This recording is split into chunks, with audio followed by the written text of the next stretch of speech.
보험 적용이 되는 임플란트는 가격이 싼 거라서 네. 질이 떨어진다. 예. 그래서 문제가 생긴다. 이렇게 물어보시는 분이 있어요. 예. 사실입니까?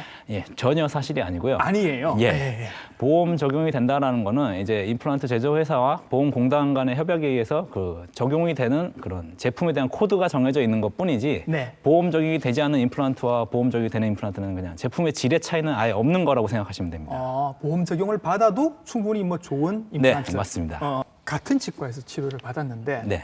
지난번에 했을 때는 하나도 안 아팠는데 네.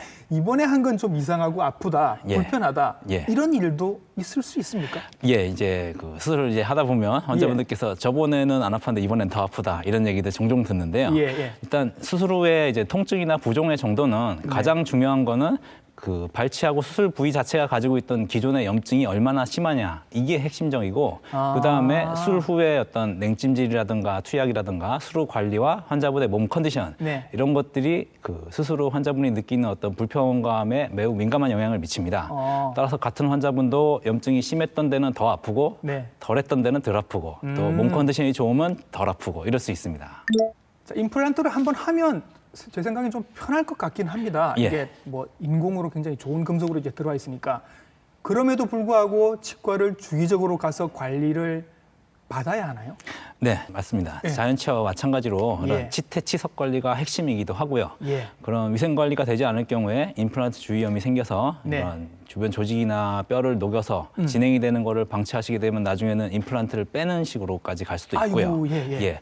그 외에도 보철물에 이런 사람이 물고 씹는 그런 교합이라는 게 네. 항상 이제 똑같은 게 아니라서 이렇게 자연치아가 조금씩 미세한 이동을 하면서 교합이 달라지는 경우가 있습니다. 예. 이런 부분들이 미리미리 관리가 되고 보철물 조정이 돼야 건강하게 오래 사용하실 수 있습니다. 그러면 보철물 임플란트죠. 네. 하시면 그러면 얼마에 한 번씩 병원을 가시는 게 좋을까요? 일단 처음 보철물이 들어간 해에는 뭐 통상적으로 1개월, 3개월, 6개월 이렇게 간격이 좀 짧지만요. 네. 이제 안정적으로 사용하시고 난 다음에는 네. 보통은 6개월 간격으로 가시는 걸 추천드리고요. 예. 위생 관리가 매우 잘 되시고 뭐 건강하신 분들이라면 1년에 한 번 가는 것 정도도 괜찮다고 보시면 되겠습니다. 자, 그래서 더 궁금해집니다. 이제 임플란트를 비싼 돈을 들여서 했습니다. 네. 이거 선생님 몇 년 쓸 수 있나요? 일단 수명에 대한 얘기는 정확하게 정해진 바가 아예 없습니다. 예. 사람마다 자기 자연치아를 몇 살 때 빼게 되느냐가 너무 다르듯이 어허. 임플란트도 마찬가지인 셈이고요. 아, 그래요? 예. 예. 관리가 잘 되시는 분들은 뭐 20년 이상 현재 사용하시는 분들도 많지만 네. 사실 중간에 관리가 안 돼서 임플란트 주위염의 진행으로 임플란트를 뺀다던가 네. 아니면은 어떤 수술적 치료를 요하는 상태인 분들이 사실 훨씬 더 많습니다. 그러니까 뭐 몇 년 쓸 수 있다라고 정할 수는 없고 네. 관리를 열심히 하시는 것이 결국에는 뭐 본인의 건강을 위해서 예. 맞다고 보시면 되겠네요. 대체로 보시기에 선생님 예. 뭐 어떤 연유로 해서 한 40세쯤에 하나 했다. 예. 그러면 이거는 한 60세쯤에 갈아 넣을 일이 생깁니까?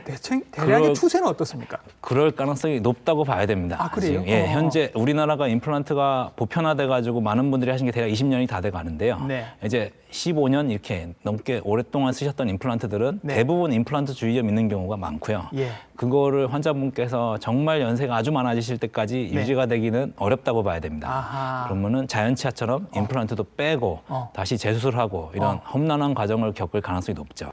임플란트를 했는데 문제가 생겼어요. 그래서 했던 치과를 갔는데 문을 닫았어요. 그러면 어떡합니까?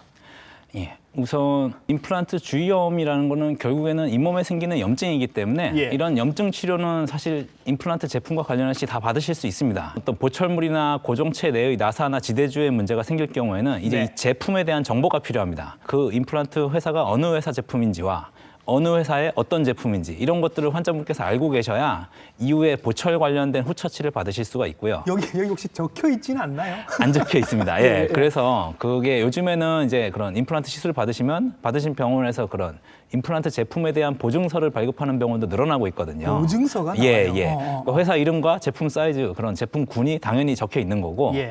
환자분들께서 그거를 보관을 하고 계시면 네. 만약 치료받으신 병원이랑 문제가 생겼을 때 예. 다른 병원에서도 그 임플란트 관리를 말씀드린 임플란트 주위염도 물론이고 보철 관련된 합병증도 해결을 하실 수가 있습니다.